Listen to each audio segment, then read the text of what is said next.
How'd that challenge go? Hopefully you were able to get a working version of the to-do application up and running.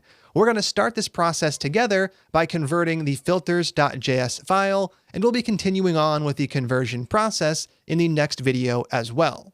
Now, if you didn't start with filters, maybe you started with to-dos or something else, that's perfectly fine. The exact order you did things in doesn't matter, as long as you were able to get to a working application. All right, let's go ahead and start by setting up the filters default object. So right here, const filters can store that object. And on the object, we need two properties, one for each of the filters we've been using in this app. The first one was search text, which we started off as an empty string. And the second one was hide completed, and we had started hide completed off with a value of false. So that takes care of this first comment. Now we can move on to the functions down below. Let's start with get filters. Const get filters. This is an easy one. It takes no arguments, and all it does is it returns the filters object. So right here, I can use the arrow function shorthand, just like this, and we're done. Now we can move on to the next function in our list, which is set filters, just down below. Const set filters equals an arrow function. This time we are going to set up a function body, and we'll also be accepting a single argument, our updates object. Now on this updates object, we could potentially have one of two values, either search text, hide completed, or potentially both. So let's go ahead and set up the function to actually change the filters object if one or both of them are there. Just like we did with the notes application, let's go ahead and check the types first. If, right here, the type of updates dot search text is equal to a string. So if it is provided and it is a string, we're going to go ahead and inside of the if statement body, actually set filters dot search text equal to the updated value on updates dot search text. Perfect. Now this just takes care of search text. We want to do something very similar, though slightly different, for hide completed. So if the type of updates dot hide completed is equal to a Boolean, we're going to go ahead and set filters dot hide completed. So filters dot hide completed needs to get updated. And we're going to get its new value from updates.hideCompleted, which we just verified is indeed a Boolean. Perfect. Now, both of those functions are completed, and we can move on to the last thing we have to do in this file, which is to actually export them so they can be used elsewhere in the application. Right here, we can set up our export. I'm going to set up two named exports. The first one, I'll export get filters, and the second one, I'll export set filters.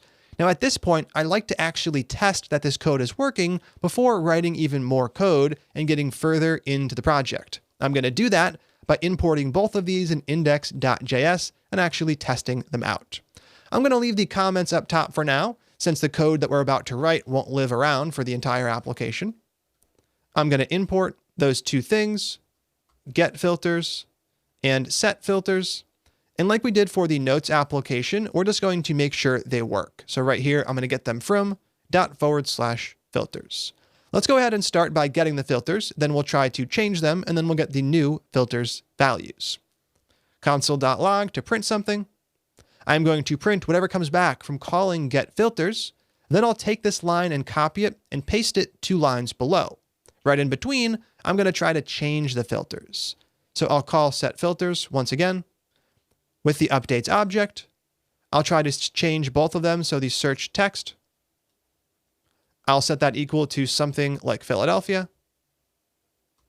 Then I will also go ahead and set hide completed. And that starts off at false. So to make sure it changes, let's try to switch it over to true. Perfect. At this point, we can now save all of our files and actually test things out. Over in the terminal, let's get that dev server up and running. I'm going to switch to the terminal. Currently, we are navigated into the notes project, so we can use cd /to-do app to get over to the to-do app project. Then we can use npm install to make sure we install all of our local dependencies. Once the installation is complete, all we're going to need to do is run the dev server command to actually test filters out. If that's working, we're going to move on to the to-dos module and put our focus on that. All right, we should be done in just a second here. Perfect. Let's go ahead and run the dev server. npm run dev-server. Once this is up, we should be able to refresh the page in the background at localhost 8080. And what do I see? I see my boilerplate HTML, which is fine. We haven't touched that yet. The important thing is down below. I have my original filters object where the search text is empty and hide completed is false. Then down below that, I have my modified one where search text is Philadelphia and hide completed is true. So we've now created and verified that the filters file is working as expected.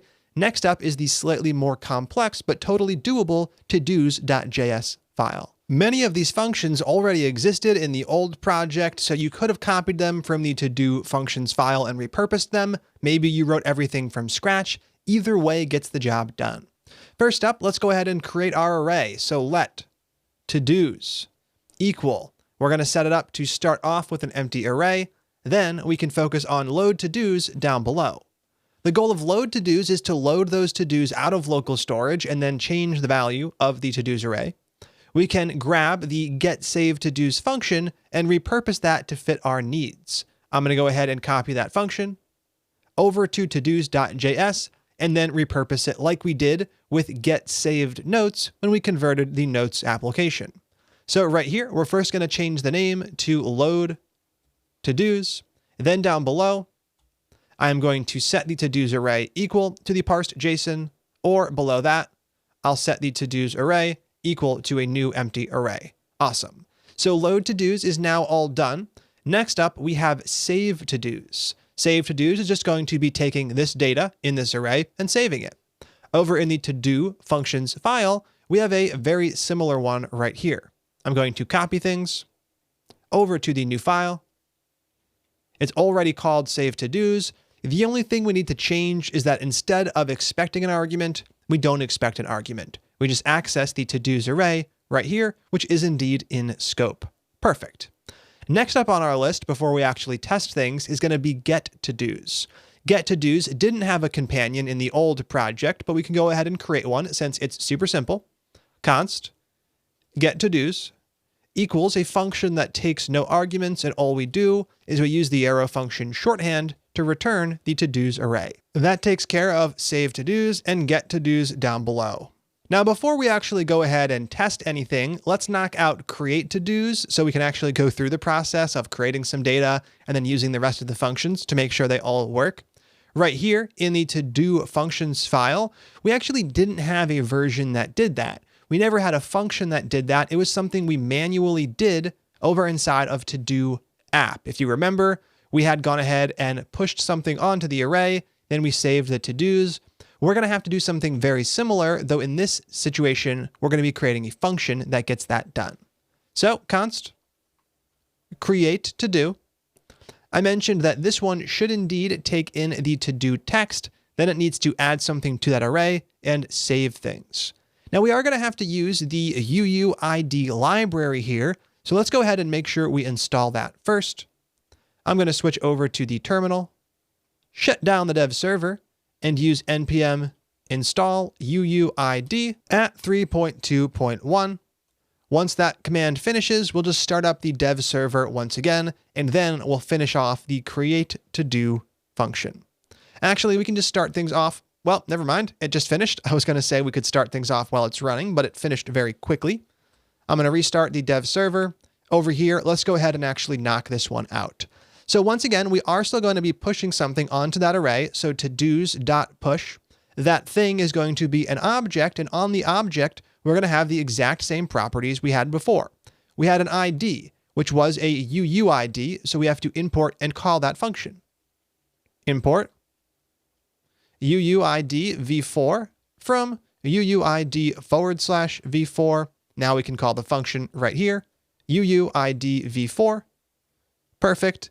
The next property we had set up was the text property, where text equals the text variable. Remember, if we're setting an object property equal to a variable with the same name, we can simply set things up like this. After the text property, the last one we had was completed. when we're creating a new to-do, we don't want it to be completed, so we're going to be setting completed to false by default. The last thing we have to do inside of here is call save to-dos. That's going to make sure that the new item we add on to the array actually gets saved in local storage. Now we have everything we need to actually test out this file. We're going to do that by importing it from index.js and using these functions. Before we do, let's go ahead and move to the bottom and actually make sure this stuff gets exported. So down below, the first thing we're going to do is call load to-dos to make sure that the to-dos array does get populated. Then we're going to set up our exports for those functions that we just created. So we have get to-dos, we have save to-dos, and we have create to-do, all of which we're going to be using over inside of that new file. Actually, we don't need save to-dos to be exported. Maybe we did export that could be fine, but create to-do is going to automatically save for us. All right, we have this in place. That means we can save todos.js and test things out. Over inside of index.js, we can delete all of the code from when we tested out our filters since we know those work, and we're going to import things related to the to-dos file. Right here, get to-dos, then after get to-dos, create to-do. Perfect. We're going to grab all of those from / in the source directory, the to-dos file. Down below that, I'm going to first print all of the to-dos, then I'll create a new one, then I will print them again, making sure I'm seeing the new one showing up. So right here, console.log, calling get to-dos and just dumping its return value to the console. Then down below that, I'm going to call create to-do, and remember, this takes a single argument, the string text for what you're trying to do. So I could say finish another course video. Then once again, I'm just going to print the to-dos, so console.log, calling get to-dos again. All right, let's go ahead and save index.js and see what happens. Over in the browser, when we originally start, we have an array with no items, then we have an array with one item, and this is exactly what I was expecting. We have a uniquely generated ID, we have our to-do text, and we have completed set to false. So far, everything seems to be working as expected. Let's go ahead and refresh the page just to make sure it can load that data out of local storage. If I refresh, we go from one item to two items, which is indeed correct. Now that we verified this stuff is working, let's continue working with the to-dos file. We already knocked out create to-do. So next up on our list is the ability to remove a to-do from the to-dos array by its ID. Down below, let's knock that out. Const remove to-do. We're going to set this up as an arrow function with a function body. We need one argument, the ID. Maybe you called this to-do ID. Maybe you just called it ID. Either way gets the job done. Inside of here, we're now going to remove the item if it exists. Our previous function in to-dos functions had all of that code already set up, so we can go ahead and copy and paste it, repurposing it for this project. I'm going to copy the content of that function over to the new one. The only argument the old function was relying on was ID. Since we already have that in place, this one's done. Next up is toggle to do. Toggle to do also existed in some capacity in the old project. So let's go ahead and grab that and copy it over to the new to-dos file. Down below, I'm going to paste it in. This one takes in the ID argument, which lines up with our new version. It returns nothing, which also matches up. And since the arguments are the same, it's still going to work. It's still working with the to-dos array, which is indeed in scope. Now there's some changes we're going to have to make just to save the to-dos. We want to call save to-dos at the end of both of these like we did for create to-do. So right in here, if we do indeed find something to remove and we remove it, we'll call save to-dos. Awesome. Then down below, if we do find a to-do and we toggle it, we'll call save to-dos as well. Perfect. Now both of those are completely functional and we can actually go ahead and export them. Right here, I'm going to export remove to-do and I'm going to export toggle to-do. The last thing we're going to knock out in this video is actually making sure those two functions work. Over in index.js, let's go ahead and grab both. I'll grab remove to-do and I'll grab toggle to-do. Then all I'm going to do is remove this line right here that creates a new to-do. Over inside of the console, let's go ahead and grab one of the IDs for the 3 to-dos we have. I'm just going to grab one of them, and we're going to try to toggle this one. So bring its completed value from false to true. Toggle. To do should get that done. I call it with the ID. I'll then save the file and we can test things out. Right here, I still have just 3 to-dos, which is correct since I didn't create a new one. And the last item is indeed having its toggle switched. Right here, we have a completed value of true, which is great. Next up, let's go ahead and try to remove that same to-do and make sure it actually goes away. I'm just going to swap out the function name from toggle to do to remove to do. I'm going to save index.js. Right here, we go from 3 to-dos to just 2, which is once again correct. That last item, the one with the ID that matched, has indeed been removed. And there we go. We have the filters module all done. We have the to-dos module all done. And in the next video, we're going to wrap up the conversion process by integrating all of this with the DOM. I'm excited to continue on in the next video, so let's go ahead and jump right in.